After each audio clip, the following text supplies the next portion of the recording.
పరిశుద్ధ గ్రంథంలో నుంచి కొలస్సీలకు రాసిన పత్రిక 3వ అధ్యాయము 23, 24 వచనాలు మనం చదువుకుందాం. ప్రభు వలన స్వాస్థ్యమును ప్రతిఫలముగా పొందుదమని ఎరుగుదురు గనుక మీరు ఏమి చేసినను అది మనుష్యుల నిమిత్తము కాక ప్రభు నిమిత్తమని మనస్ఫూర్తిగా చేయుడి. మీరు ప్రభు అయిన క్రీస్తునకు దాసులై ఉన్నారు. దేవుని నామానికి మహిమ కలుగునుగాక. దేవుడు ఇక్కడ ఒక చక్కని మాటతో మనతో మాట్లాడుతున్నాడు. ఆయన చెప్తున్నాడు, మీరు ఏమి చేసినను అది మనుష్యుల నిమిత్తము కాక ప్రభు నిమిత్తమని మనస్ఫూర్తిగా చేయడం. హల్లెలూయా. చూడండి, మన జీవితంలో అనేక పనులు మనం చేస్తుంటాం. అనేక విధాలుగా అనేక ప్రాంతముల్లో మనము వెళ్తూ ఉంటాం, వస్తుంటాం. మరి మనం ఖాళీగా ఎక్కడ ఉండం. కానీ దేవుడు అంటున్నాడు, నువ్వు ఎక్కడ ఏ పనిలో ఉన్నా, నువ్వు కుటుంబంలో మరి ఒక భర్తగా, భార్యగా, పిల్లలుగా, తల్లిదండ్రులతో మీరు ఉంటున్నా, లేకపోతే మరి మీరు ఉద్యోగంలో ఉన్నా, మీరు స్కూల్లో చదువుతున్నా, కాలేజీలో ఉంటున్నా, లేదు నువ్వు ఏ స్థలంలో ఒక వ్యాపారం చేస్తున్నా, ఎక్కడ ఏమి చేస్తున్నా కూడా దేవుడు అంటున్నాడు, మీరు ప్రభు నిమిత్తమని మీకు అప్పగించిన పనిని మనస్ఫూర్తిగా చేయండి. హల్లెలూయా. ప్రభు నిమిత్తమని మనస్ఫూర్తిగా చేయండి. దేవుడి నామానికి మహిమ కలుగునుగాక. చూడండి, మనం చేసే పనులు నిజంగా మనస్ఫూర్తిగా చేస్తున్నామా? మనకు అప్పగించిన పనులను ఏ పనైనా కూడా, ఏ బాధ్యత అయినా, నీకు ఇవ్వబడినటువంటి ప్రతి బాధ్యతలో, కుటుంబ బాధ్యతలు కావచ్చు, లేదు నీ ఉద్యోగంలో బాధ్యతలు కావచ్చు, నీ యొక్క చదువుల్లో బాధ్యతలు కావచ్చు, నీ యొక్క ప్రతి బాధ్యతలో, దేవుని విషయంలో నీ బాధ్యతలో కావచ్చు, మనస్ఫూర్తి అనేది నీలో ఉందా? చెయ్యాలనేటువంటి వ్యక్తిగా, ఒక మెకానికల్గా చేయాలి కాబట్టి చేస్తున్నావు అనే విధంగా నువ్వు చేస్తున్నావా? మనస్ఫూర్తిగా మనం ఎప్పుడు చేస్తాం?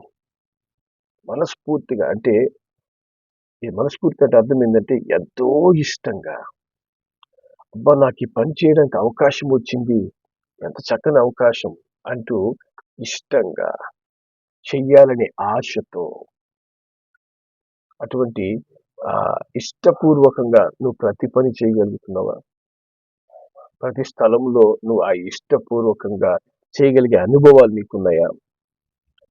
కొన్ని దగ్గరలో మనం ఇష్టపూర్వకంగా, కొన్ని దగ్గరలో కష్టంగా, కొన్ని దగ్గరలో ఎందుకు ఈ పని నాకు వచ్చింది, నాకెందుకు ఈ బాధ్యత, కుటుంబంలో ఈ బాధ్యత ఎందుకు, లేదా నాకు ఈ అప్పగించిన ఈ పని నేను ఎందుకు చేయాలా అనేటువంటి అయిష్టతతో మనం చేస్తున్నామా?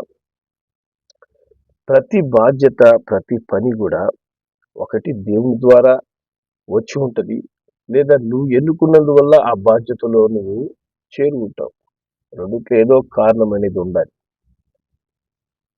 సో ఏ పని అయినా కూడా, ఏ బాధ్యతలైనా కూడా మనము ప్రభు నిమిత్తము అని మనస్ఫూర్తిగా చేయాలంట. అంటే దేవుని కొరకు నేను ఈ పని చేస్తున్నాను, దేవుడి ఈ పని నాకు అప్పగించాడు కాబట్టి నేను ఇష్టపూర్వకంగా చేయాలి. హల్లెలూయా. ఎప్పుడైతే ఈ విధంగా మనస్ఫూర్తిగా, హృదయపూర్వకంగా మనకు అప్పగించిన చిన్న పనైనా, పెద్ద బాధ్యత అయినా మనం చేయగలిగినప్పుడు ఈ ప్రపంచంలో దేవుడు ఆశిస్తున్నటువంటి ప్రేమ సామ్రాజ్యం నిర్మించబడుతుంది. ప్రభు వచ్చిందే ఈ భూమి మీద ప్రేమ సామ్రాజ్యాన్ని నిర్మించడానికి. దాని కొనికే ప్రభు ఈ లోకాన్ని ప్రేమించి ఈ లోకము కొరకు తను తాను అర్పించుకున్నటువంటి ఏకైక నిజమైన దేవుడు. హల్లెలూయా. ఆయన ఈ భూమి మీదకు వచ్చిందే ప్రేమ పంచడానికి, ప్రేమతో కూడినటువంటి క్రియలను ప్రజలకు నేర్పడానికి వచ్చారు. అందుకే దేవుని వాక్యం చెప్తుంది, అపోస్తుల కార్యములు 10వ అధ్యాయము 38వ వచనంలో, దేవుడు నజరుడైన యేసును పరిశుద్ధాత్మతోను శక్తితోను అభిషేకించనన్నదియే, దేవుడు ఆయనకు తోడై ఉండెను గనుక ఆయన మేలు చేయుచు అపవాది చేత పీడింపబడిన వారందరినీ స్వస్థపరుచు సంచరించుండెను. కాబట్టి యేసు ప్రభువు ఈ భూమి మీద ఉన్నంత కాలం ఒక దగ్గర కీడు చేశాడు అని మనం ఏదైనా చూపించగలమా? యేసయ్య భూమి మీద ఉన్నంత కాలము ఆయన మేలే చేశాడు. ఒక వ్యక్తి మనస్ఫూర్తిగా తనకు అప్పగించిన బాధ్యతను నిర్వర్తించినప్పుడు అతను కీడు చేయలేడు. కీడు చేస్తున్నాము అంటే మనం చేస్తున్నటువంటి పనిని మనం హృదయపూర్వకంగా చేయడం లేదు, మనస్ఫూర్తిగా మనం చేయడం లేదు. ఈ పనిలో నేను ప్రభువు కొరకు ఈ బాధ్యతను నేను మనస్ఫూర్తిగా చేయాలి. ప్రభువు నాకు అప్పగించిన ఈ అవకాశం, ప్రతి అవకాశం కూడా ఏదో కొన్ని అవకాశాల మట్టుకే ప్రభు ఇస్తాడని కాదు. ప్రతి బాధ్యత, ప్రతి పని, ప్రతి అవకాశం, నువ్వు నోట్లో మాట్లాడే మాట కావచ్చు, చేత చేసే క్రియలు కావచ్చు, నువ్వు ఏమి చేసినను అంటాడు దేవుడు, మీరు ఏమి చేసినా అది మనుషుల నిమిత్తము కాక ప్రభువు నిమిత్తమని మనస్ఫూర్తిగా నువ్వు చేయగలిగితే అక్కడ దేవునికి మహిమ, దేవుని రాజ్యము అక్కడ మన మధ్యలోనికి వస్తుంది.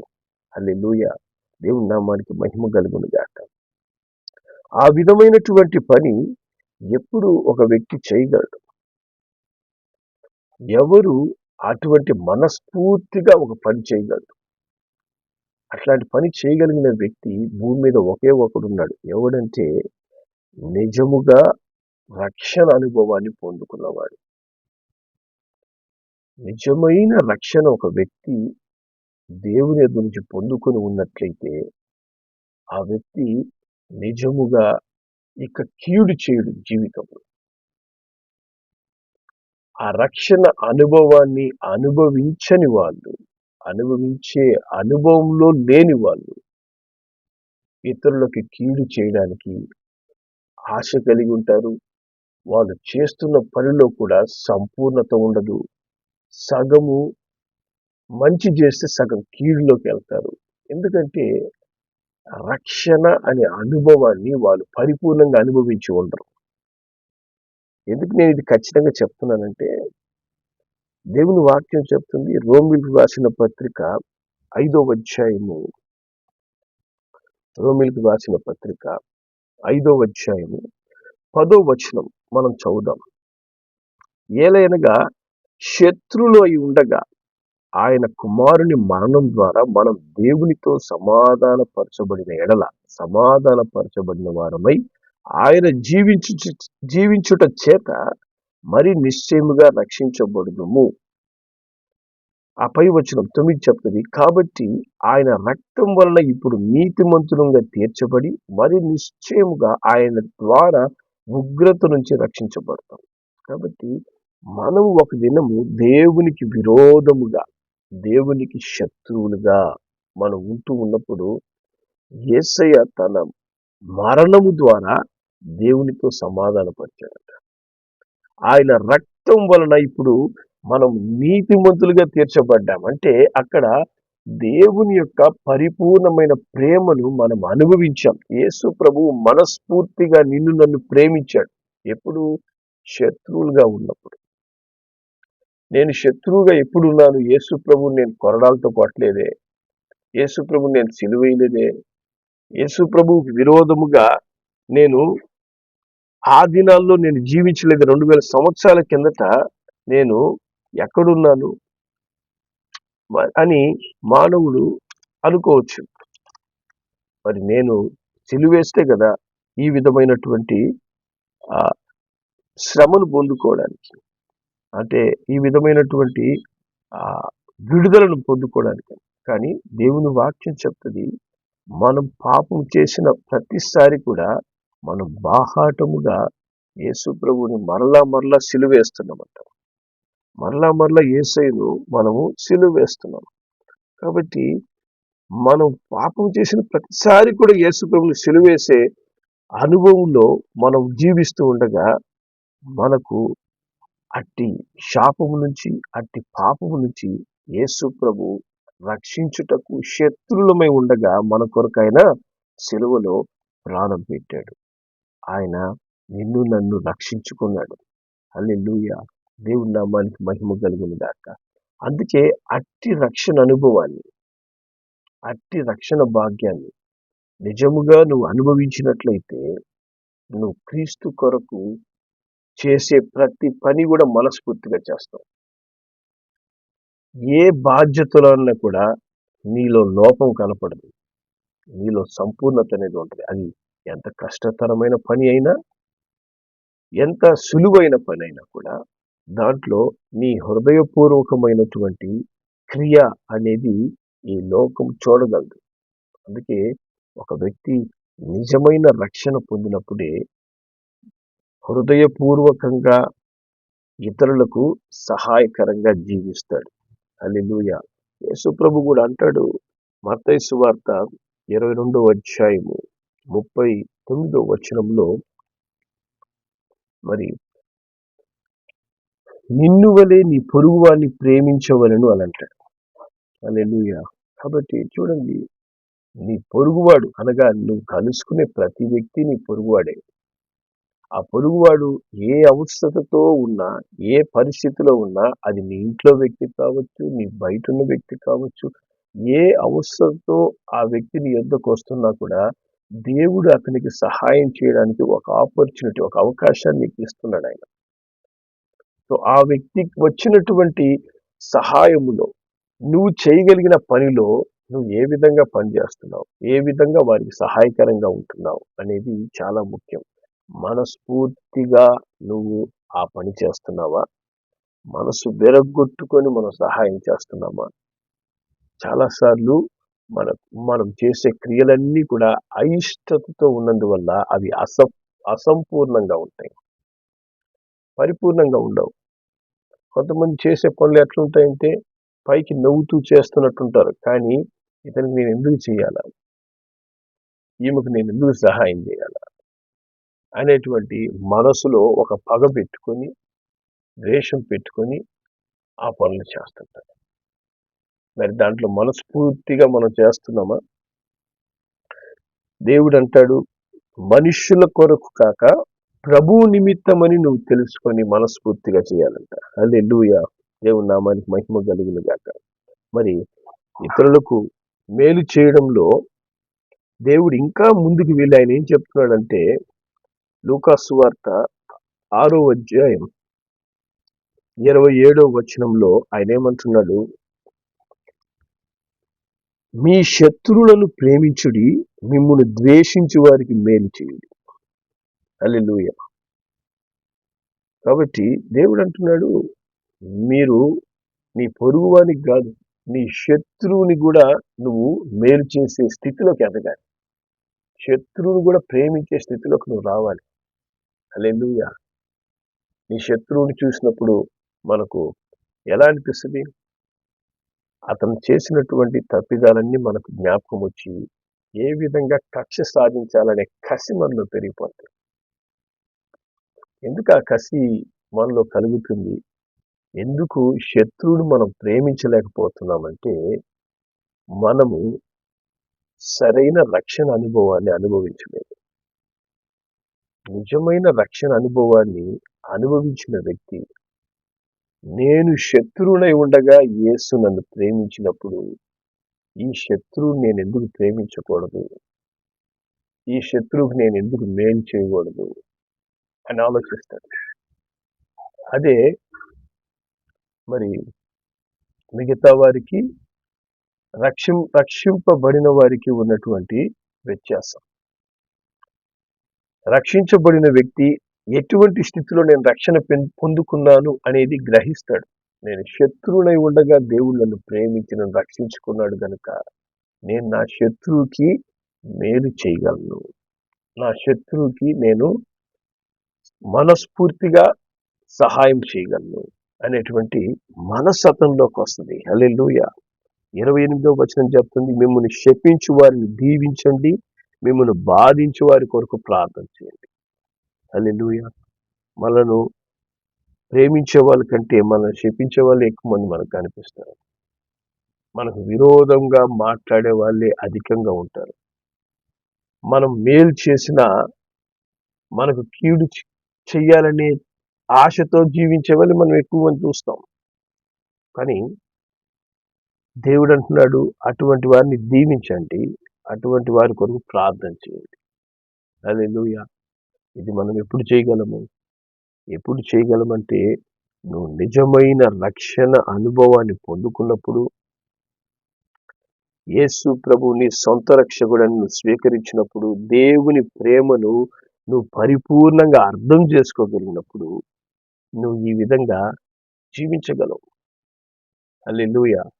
అట్టి జీవితమే ప్రతి క్రైస్తవుడు జీవించాలని దేవుడు కోరుకుంటున్నాడు. ఒక క్రైస్తవుడు మట్టుకే కాదు, ఈ లోకంలో ఉన్న ప్రతి వ్యక్తి కూడా అట్టి ప్రేమ కలిగిన స్వభావం కలిగి జీవించాలని కోరుకుంటున్నాడు.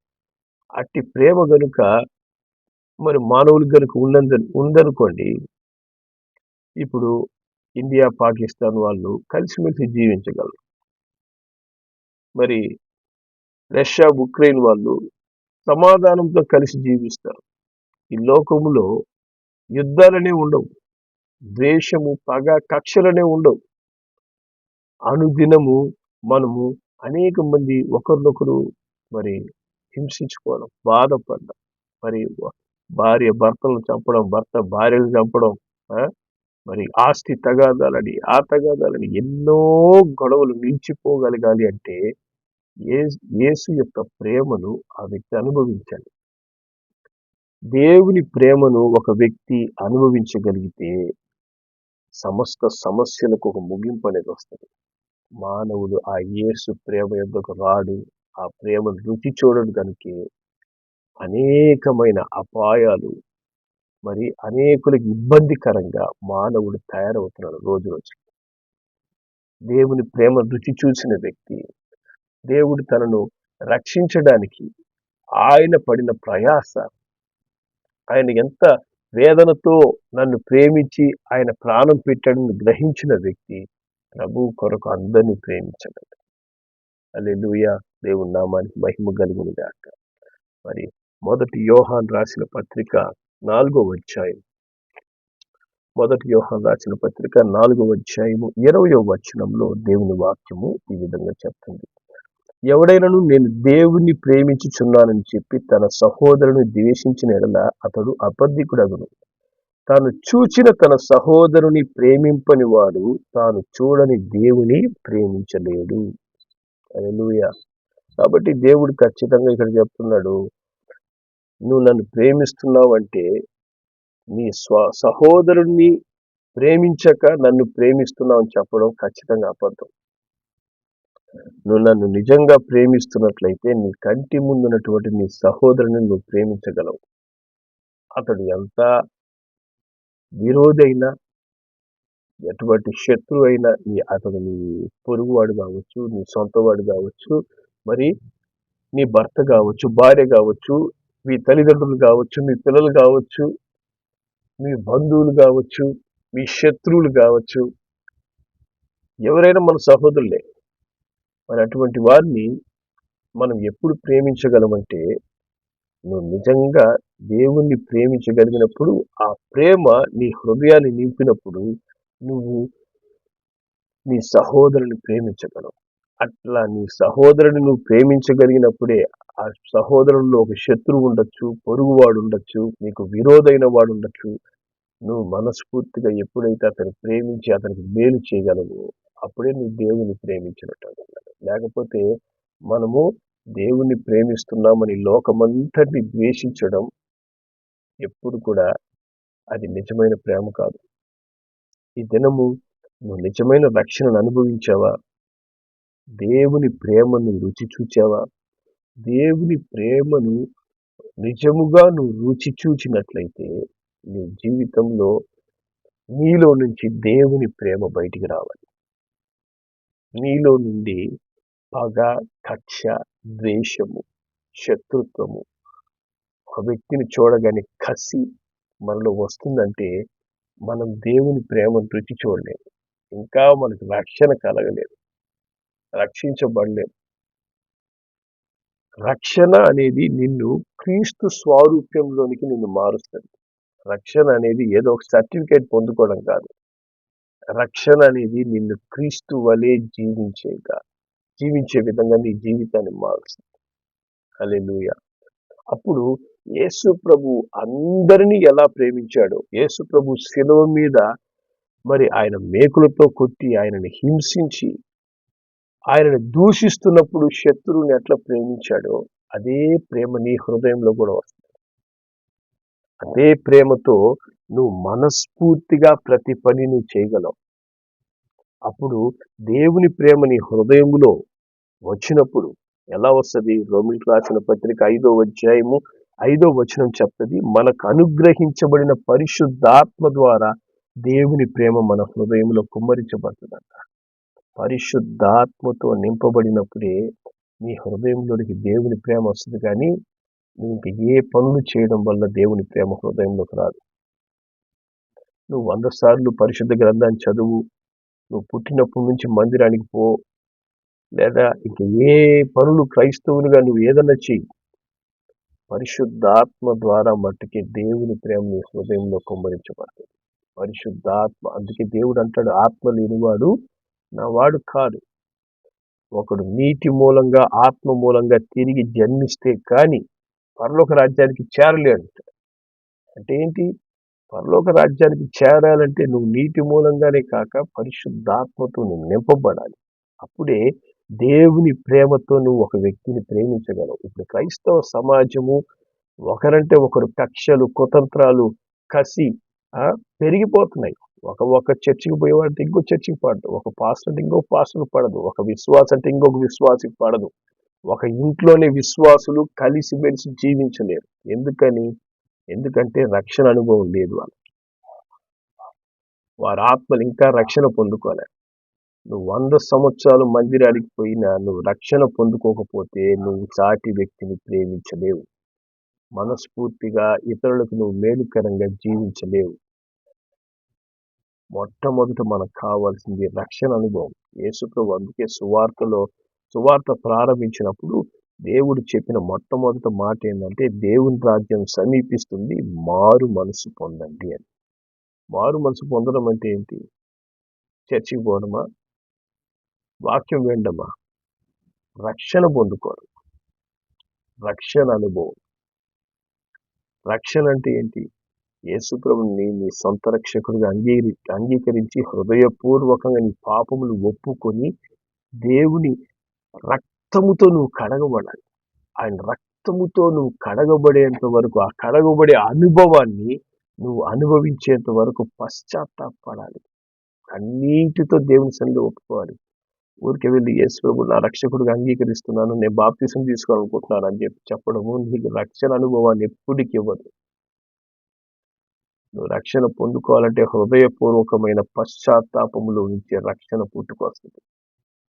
అట్టి రక్షణ అనుభవం కలిగిన వాళ్ళే మనస్ఫూర్తిగా అందరినీ ప్రేమిస్తారు. ఇతరులకి హానికరంగా కాదు, ఇతరులకు మేలుకరంగా వారి జీవితాలు ఉంటాయి.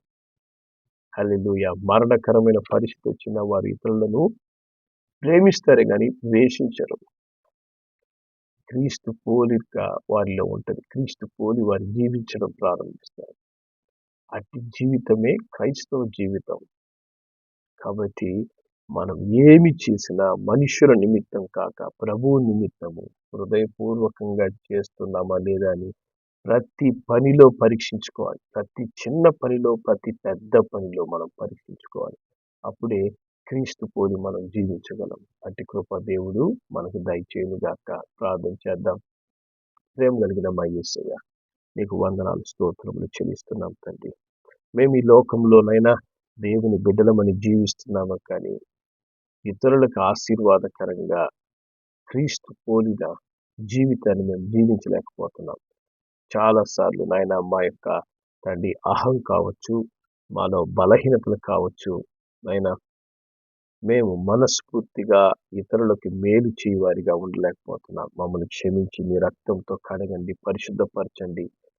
అయినా మొట్టమొదటిగా రక్షణ అనుభవాన్ని నీ ప్రేమ ద్వారా మేము అనుభవించేందుకు సహాయం చేయండి. అట్టి అయినా పశ్చాత్తాపం ద్వారా దేవుడు మా పాపం క్షమించాడు, నేను శత్రువైన నన్ను ప్రేమించాడని ఆ ప్రేమను అనుభవించిన తరువాత మేము తండ్రి మా శత్రువులు కూడా ప్రేమించే పరిశుద్ధాత్మ ద్వారా ఆ ప్రేమను మాలో కుమ్మరించండి. ప్రతి పని కూడా మనస్ఫూర్తిగా చేయగలిగేది మా సహాయం చేయమని మాదిరైన జీవితాలు మాకు అనుగ్రహించండి. యేసు నామములో ప్రార్థిస్తున్నాం తండ్రి. ఆమేన్.